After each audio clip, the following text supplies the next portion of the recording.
Cameo. Today we are at the 60th annual BFI London Film Festival. We'll be bringing you some reviews, interviews and red carpet access. So let's take a look at what's coming up on the show. We'll be giving our thoughts on Oliver Stone's latest blockbuster, Snowden. We'll also be interviewing the cast and crew of Roger Mainwood's Ethel and Ernest, an adaptation of a book by Raymond Briggs. We'll be looking at Ben Wheatley's new film, Free Fire, interviewing members of the audience before giving our verdict on the director's newest feature. The BFI Film Festival has taken place in London for the past 60 years and has seen a large number of prominent film actors and directors grace its red carpet. But how did this annual event get started? The BFI was founded in 1933 by the Royal Charter to encourage the development of film and television across the UK. The BFI originally focused upon the production of film but was restructured following the Radcliffe Report of 1948, which advised that it focused more on the preservation and appreciation of cinema. And a few years later, the London Film Festival was born. Whilst the BFI's focus may be British, the London Film Festival has long since showcased the best in world cinema, with Akira Kurosawa's Throne of Blood being the first film ever shown. From there, the LFF grew from strength to strength across the 1960s, with the New York Film Festival taking direct inspiration from the festival's success. Many notable film directors, such as David Lynch and Werner Herzog, had their first films premiered at the festival. And while its success is unquestionable, the LFF has also played host to some controversies. In 1968, Jean-Luc Godard punched producer Ian Quarrier in the face as he took to the stage to explain his alterations to Godard's film 1+1. Similarly, in 1974, the Texas Chainsaw Massacre was screened, which, because of its excessive violence, had to be restricted to BFI members only. The BFI's size grew across the decades, and by 2010, there were over 240 features being shown at the festival. The festival today reflects the best of both British and international cinema, and remains the premier place in the UK to see the latest in cinematic spectacle. So now that you know the history, let's look at the festival today, starting with a review of Damien Chazelle's La La Land.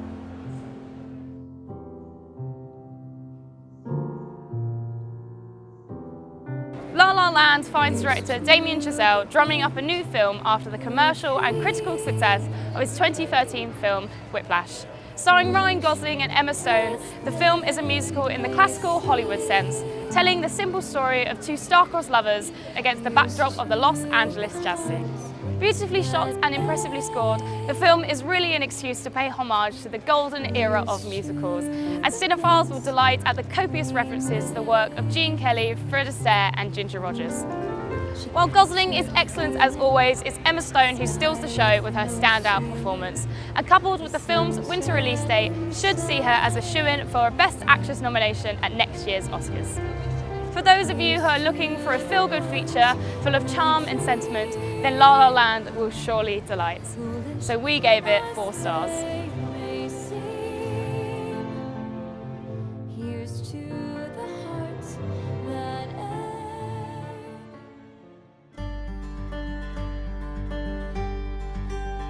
Based on the autobiographical graphic novel of the same name by Raymond Briggs, Ethel and Ernest is one of the most charming animated films we have ever seen. Voiced by national treasure Jim Broadbent and OBE Brenda Blethyn, it is one of only 17 British films to be selected at this year's festival. The film tells the emotionally rich story of Raymond's parents, two kindly modest people living in 1940s suburban England, as they pursue their relationship against the backdrop of the Second World War. Utilising the same animation style as Raymond Briggs' Christmas classic, The Snowman, the film's visuals and music tug at our heartstrings. And whilst the decision to show the film in a series of fragmented vignettes might initially leave some viewers frosty, the film's nuanced look at relationships will melt even the coldest of hearts. So we gave it 4 stars.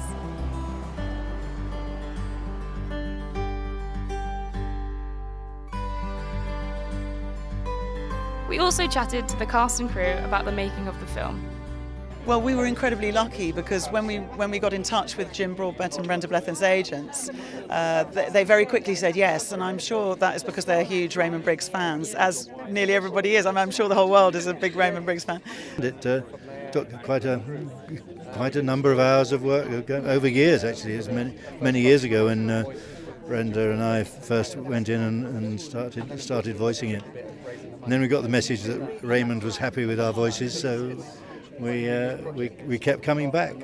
Well, there's you feel a certain responsibility that you want to do it to the best, especially as Raymond was sitting on the other side of the screen when we recorded it, and one could see he was a little bit emotional about it. So, which is a wonderful journey for him, but also rather flattering for us. I work very closely with Raymond Briggs, the author of it, because it's a very personal, intimate story, and he's executive producer on it. So it's the first film of his that he has been executive producer on it, because he wanted to be absolutely involved in the process.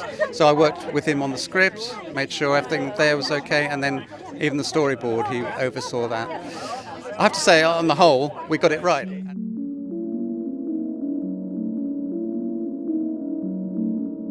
Legendary documentary filmmaker and all-round gruffly voiced German man Werner Herzog returns with another feature doc.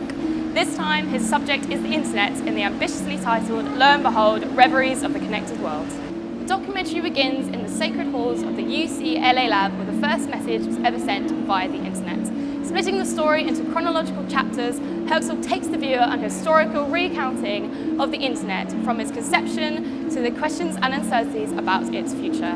Featuring a variety of quirky tech experts, internet-fearing hermits, Herzog's personal and authoritative interview style shines through alongside his iconic narration, making for some genuine moments of humour. Examining the technological world also makes for some moments of striking imagery, such as a self-moving robot and an iconic shot of Buddhist monks who, despite being stood in front of the beautiful Chicago skyline, are stuck glued to their phones. Unlike Herzog's star documentary Grizzly Man, lo and behold fails to cover new ground and falls short on its premise to explore at length AI and the human relationship to technology. Its most interesting chapter, The Future, also doesn't get the screen time it deserves. And without this forward-thinking section, it's unlikely that the documentary will stand the test of time in this fast-moving digital age. So, we gave it 3 stars. And now I'm on my way for a screening of The Birth of a Nation. So come on, let's get going.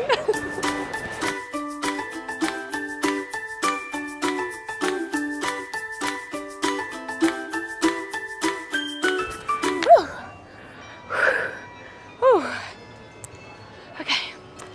Nate Parker's passion project, The Birth of a Nation, was one of the most hyped films at this year's festival. Taking its name from the controversial D.W. Griffiths film, this period drama bases itself on the true story of an enslaved preacher who led the slave rebellion in Virginia in 1831. Nat, played by writer and director Nate Parker, was born into slavery. His fate is seemingly sealed until he learned to read the Bible.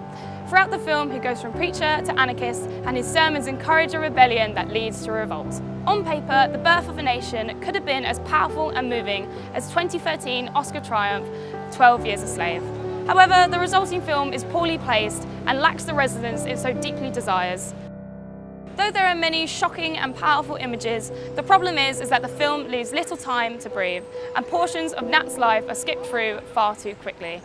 Despite all this, The Birth of a Nation tells an important story that deserves to be seen and heard by a wide audience, shining a light on past issues that are still pertinent to today.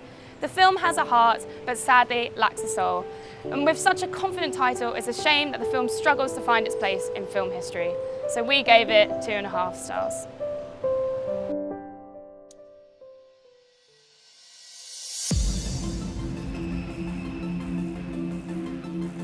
Oliver Stone's Snowden has been marketed as a detailed biographic about the man who initiated the 2013 NSA surveillance scandal. But really, it's just a slick blockbuster in disguise. Joseph Gordon-Levitt plays the aforementioned title character as we follow him for his first job at the CIA till his exile in Russia after having published to the press that the NSA had violated basic civil rights. The film is one-sided in its portrayal of Edward Snowden as an American hero, and the timing of the film release to the US presidential election seems a little more than mere coincidental. Rather, Stone cast Snowden as a man of the digital age, bereft of the physical strength and leadership skills that typically fit a Hollywood lead. Rather, Snowden uses his technological skills to his advantage. However, the film's popcorn approach to the subject matter makes for an unquestionably thrilling watch. So we gave it 4 stars. And remember, You never quite know when you're being watched. No! Where's my f***ing latte? City of Tiny Lights is a British crime thriller directed by Pete Travis of Dread fame. The story follows a private detective, Tommy, as a missing person case turns grisly when he stumbles across a corpse, trapping him in a shadowy web of lies and corruption. Riz Ahmed's performance of Tommy is impressively cool and calm, and supported by stellar performances from a cast that include Billy Piper and Roshan Seth. The simple plot is also elevated by well-composed shots of London at night time, which create a realistic neo-noir portrait of the city. Audiences should feel well immersed in the lives of these characters not normally shown on screen, but may be off-put by the cheesy dialogue and the laboured exposition. Anyway, it's well worth a watch as a contemporary British feature, so we gave it 3.5 stars. We chatted to members of the audience to get their thoughts on the film. I thought it was really great. I enjoyed it. I thought it was well balanced, well pasted, good comedy, good drama in it. I really enjoyed it. Yeah.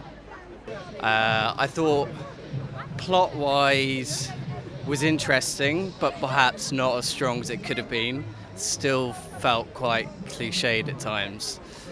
Visually, it was very cool. He said that he basically ripped One Car Wise style and pulled it into London. Super music, cool locations around London. Also realistic portrayal of London, which is something that you don't often see. Here he is. Don't like his jumper. Thanks for coming out. Fuck the small talk. Let's buy some guns, eh? Ben Wheatley's new film, Free Fire, finds the director in a transitional period between cult and mainstream cinema. Having previously directed A Field in England, which, though well received, didn't quite attract a wider audience. Wheatley's new film allows the director to showcase his comedy chops, positioning itself between Reservoir Dogs and Snatch. Set in the 1970s, the film depicts an arms deal gone wrong, as a star-studded cast featuring Cillian Murphy and Oscar darling Brie Larson battle it out over a suitcase full of money.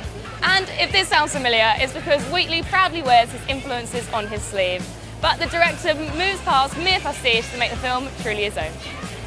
Set in an abandoned warehouse, Wheatley creates a claustrophobic atmosphere, and as the tension escalates, the film builds to a bloody conclusion, featuring charred bodies, copious amounts of shootouts, and in one shocking scene, a head being severed by a slow-moving truck. If this all sounds grim on paper, then you'll be glad to know that the violence is offset by a superbly witty script full of sight gags and one-liners. The best performance comes from District 9's Shalso Coakley, who plays a foul-mouthed arm dealer with an eye for the ladies. Suffice to say, this is Wheatley's best film in years, and we gave it 4 stars. Other audience members were equally impressed, and we chatted to them about the film after the screening. I really enjoyed it. I think it was very entertaining, lots of action. It just hits you like a brick wall. You just get so much of it all the time. Such a small space. Well, when I say an indoor space, you don't really see much of the rest of the world, as it were.